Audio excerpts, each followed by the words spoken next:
乌军已经堪比北约第2强军队，仅次于美国。这是泽连斯基亲口说出来的话。他敢这么说，底气自然是4年多的高强度实战经验。乌军扛了俄罗斯4年，甚至还能实现反推，并且在无人机领域碾压俄罗斯。北约盟军转型司令部也亲口承认，乌克兰的作战经验已成为北约理解现代战争的核心。论实战经验，整个欧洲没有第2家。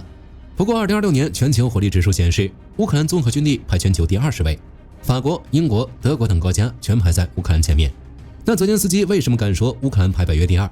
乌克兰的军事实力到底排在北约的什么位置？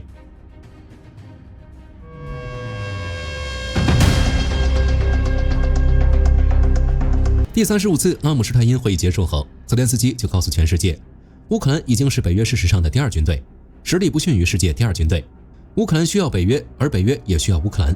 这个表态不像是一些人想的一样，泽连斯基在吹牛，背后自然有一番考量。最重要的就是和北约的关系。乌克兰加入北约这件事已经被实质搁置了，但乌克兰可是瞄准了入约这条路。现在入约的路走不通，那就先换一条路，让北约需要乌克兰，而不是乌克兰单方面需要北约。这样一来，面对北约也能挺起腰板。当然，最主要的目标还是普京。泽连斯基早就看透普京了。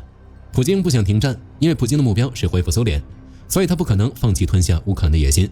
然而双方一打就是4年多，普京的处境不太妙，支持率下降，战场局势不好看，全方位都在衰弱。但这也让普京变得更加危险，因为他已经在乌克兰战场上砸下太多人力物力，回头就说明过去几年白干，所以他必须继续打下去，甚至加大对乌克兰的打击力度。面对这样的普京，泽连斯基需要表态，告诉整个俄罗斯，今天的乌克兰已经不是几年前的乌克兰了。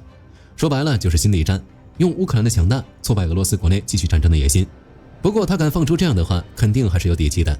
所以火力军很好奇，乌克兰现在的军事实力到底发展到了什么地步？那就得和北约各国放在一起对比一下看看了。我们先看一组数据，全球火力指数综合财力、人力、后勤以及海陆空力量等60个要素，给各国排了座次。2026年的榜单上，美国稳坐全球第1，这个没有争议。法国全球第6，比2025年又升了1位。英国、土耳其和意大利紧随其后，占了前10的后3个位置。德国从2024年的第19飙升到第12，而乌克兰则坐在了全球第20的位置。单看这个排名，乌克兰确实比不上这些国家，但排名这东西就是个参考，我们一项一项拆开看。首先就是最重要的钱。就在前一段时间，乌克兰议会通过了2026年国家预算修正案。据乌克兰国家通讯社报道，乌克兰国防与安全支出被一口气拉高到创纪录的980亿美元，其中510亿美元砸向武器和军事装备采购，还有320亿美元用来发军人工资。980亿美元是什么概念？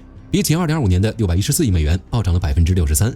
而俄罗斯2026年的全年军事预算大概在1820亿美元，乌克兰军费已经拉到了俄罗斯的55%，而在几年前这个比例只有1/3。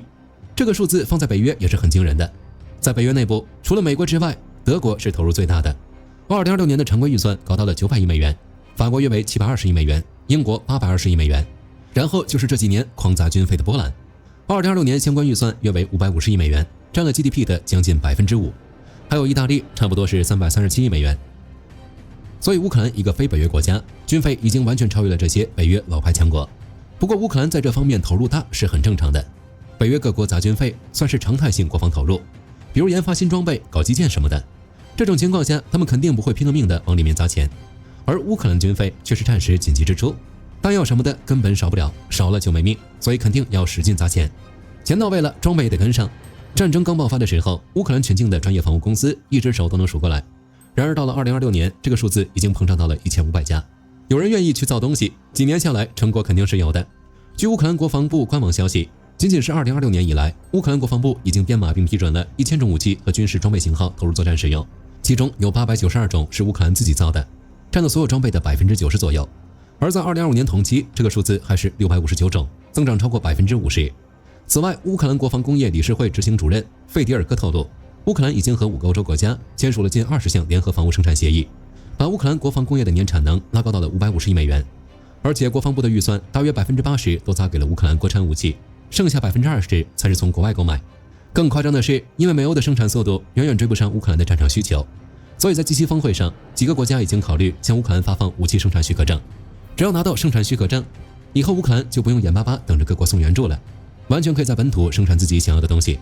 不过我们要承认一点，虽然在军工方面乌克兰进步飞快，但是乌克兰的军工生产还是集中在无人机领域，在这方面，乌克兰完全成了领跑全球的专家，但是其他装备方面还是有所差距，这也让乌克兰在和其他国家对比的时候拉开了一些差距。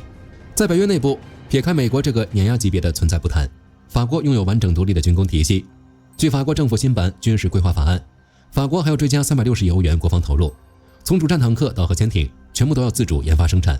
英国的军工企业同样强大，能自主生产核潜艇、航空母舰、战斗机。最近还说要给乌克兰造低成本导弹。土耳其约80%的军事装备实现国产化，目前还在推进 KAN 国产战斗机和钢穹防空系统的采购。所以，未来的乌克兰需要的是打造真正独立自主的军工体系。军工造出来东西，前线要打还得看人。美国是北约唯一一个现役超过100万人的国家，断层领先其他所有北约国家。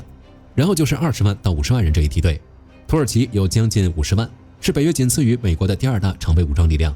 而法国有20多万人的军队，剩下其他国家的常规兵力都在20万人以下。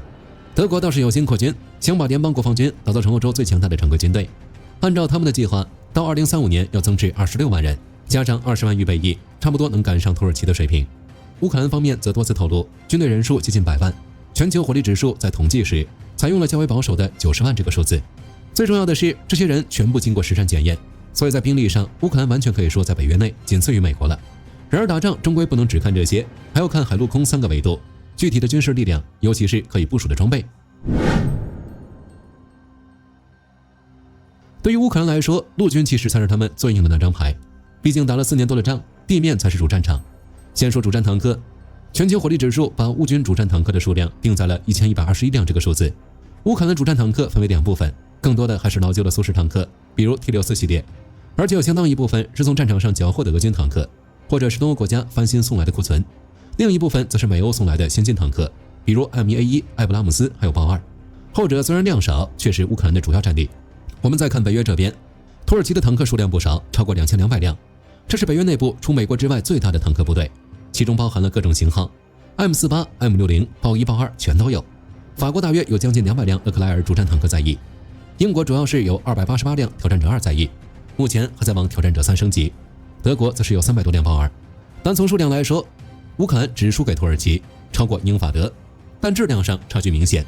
毕竟英法德这边清一色的3代或3代半坦克，这种差距同样体现在装甲车、防空系统等装备上。然后是火炮，这是乌克兰真正的强项。乌克兰陆军拥有将近700门自行火炮，还有625门牵引式火炮。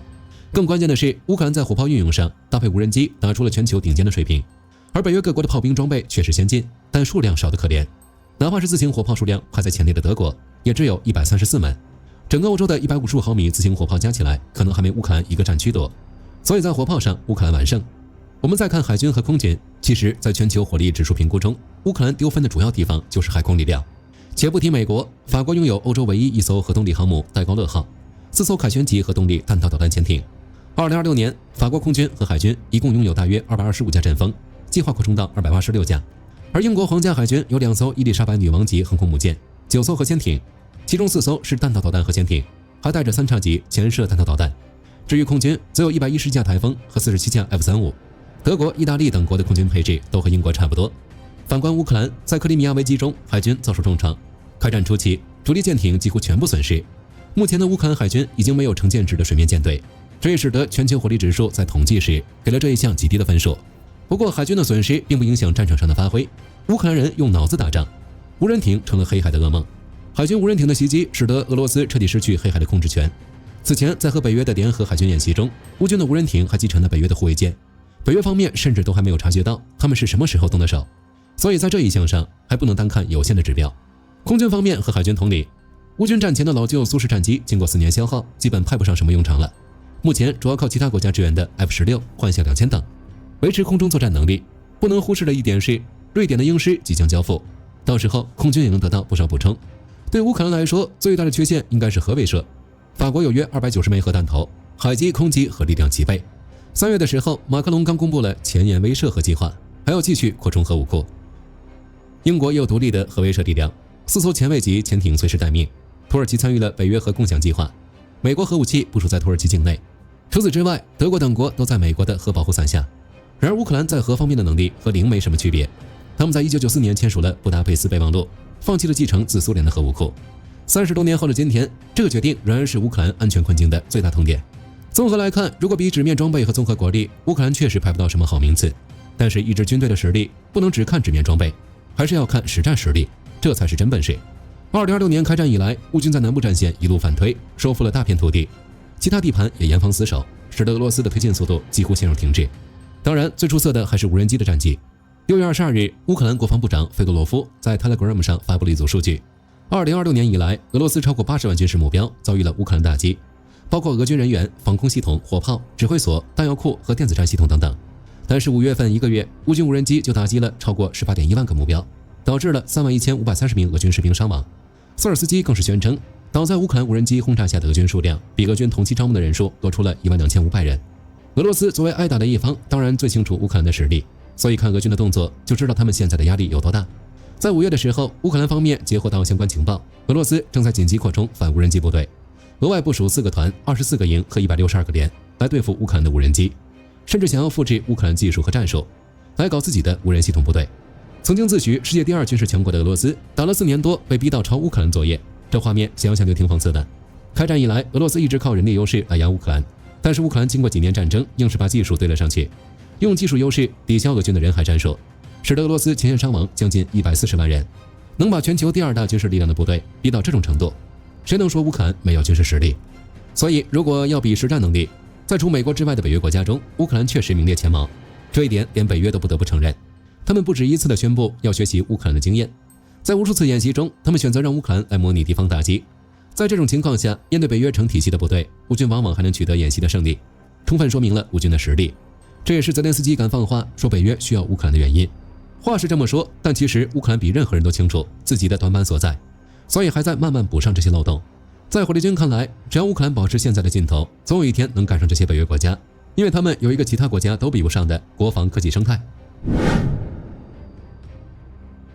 技术要发展，光靠砸钱可不够。乌克兰搞了一套从战场到工厂的玩法，什么孵化器、加速器全给安排上了。先说孵化器，2023年乌克兰做了一个关键决定，成立 Brave 1国防科技集群，这个平台就是乌克兰的国防科技孵化器。Brave 1给开发者提供资金、军方测试员、快速审批通道，甚至还有采购对接。开发只要负责专心研究怎么让武器更好用就行，剩下的东西 Brave 1全都可以提供便捷服务。开发完就拿上前线让士兵用，能用就批量采购，不能用马上改。这个平台解决了军工创新最大的痛点，从实验室到战场的时间。传统军工体系，一个装备从立项到列装3-5年是常态，更甚者能往10年冲。但在乌克兰 Brave 1的开发者从原型到成功实战部署可能还不到1年，这就是战场倒逼出来的迭代速度。然后就是各种加速器，乌克兰有一个叫防务建设者的国防科技加速器，2024年启动，到2026年已经跑了3期。据乌克兰国家通讯社报道，第3期刚刚结业，9家乌克兰国防科技公司在加速器里完成了4个月的密集培训，预计未来6个月内，这9家公司的技术会成为战场上的关键力量。火力军很好奇，这群人搞出来了什么好东西？一切就看未来的战场。加速器的玩法很简单，给钱、给资源、给战场反馈。每家公司先拿1万美元基础资助，表现好的再追加。4个月时间里，团队要完成公司搭建、产品验证，然后对接投资人和军方。合作伙伴包括 Brave 1、欧盟委员会驻基辅办事处以及北约驻乌克兰代表处。总之，只要你有技术，那就不缺投资，不缺合作。而且乌克兰还不只是自己搞，全世界许多军工企业的目光都已经瞄向了乌克兰，并且递上了合作的橄榄枝。芬兰国防科技加速器17技术有限公司最近就干了件狠事，他们干脆在基辅开设了一个研发中心，专门让芬兰和欧洲的创业公司在乌克兰士兵和军事专家的帮助下开发和验证新技术。选中的创业公司可以直接获得军事用户反馈、专家验证和真实测试环境，产品成熟后还能拉到前线去评估。火力军可以这样说，现在整个欧洲的国防科技创业公司估计都想把产品送到乌克兰去测试，因为只有乌克兰能告诉他们这东西到底有没有用，在战场上能不能活下来，之后还能如何改进。普京大概做梦也没想到这种发展，他发动这场战争的时候想的是速通基辅，但是打了这么久，他亲手把乌克兰打成了欧洲的武器制造中心。这场战争打完，乌克兰注定成为一个军事大国、武器强国，对普京来说无异于一场噩梦。好了，本期视频到这儿就结束了。大家觉得乌克兰现在的军事实力放在北约能排第几？可以在视频下方留言，大家一起讨论。最后不要忘记点赞关注，我是火力军，下期见。好的，各位观众朋友们，我们频道一直在聊真实的军事资讯和武器装备，后台也经常有朋友问有没有值得推荐的入门级模型。今天就和大家分享一款近期接触到的产品。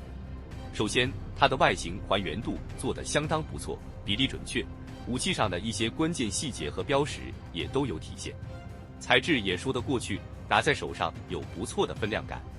其次，它具备一定的可动性，对于理解基础操作原理有一定帮助，让它不仅是个静态摆件。综合它的做工和可玩性来看，价格确实比较亲民。对于想入门模型收藏，或者单纯想在桌上贴一个摆件的朋友来说，是一个性价比很高的选择。商品链接已经给你们上了，感兴趣的朋友可以自行了解。